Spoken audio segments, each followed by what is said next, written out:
الدرامسيس. ده يا جماعه حاجه اسمها عيون مصر اثارنا حول العالم، حاجه حلوه قوي قوي قوي معموله في مكتبه اسكندريه بمناسبه معرض الكتاب. هولوجرام كده حلو قوي بيورينا الاثار المصريه اللي بره مصر، عشان الدوشه طبعا مفيش حاجه بقى يعني واضحه قوي من الصوت، بس كل اثر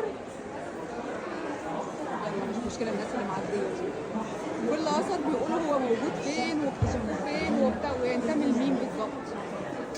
فدي حاجه حلوه قوي قوي وعجبتني جدا جدا في معرض الكتاب في مكتبه اسكندريه.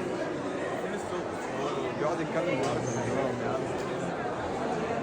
وطبعا كانت معايا اسراء.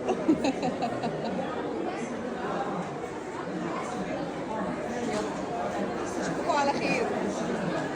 باي يا جدو.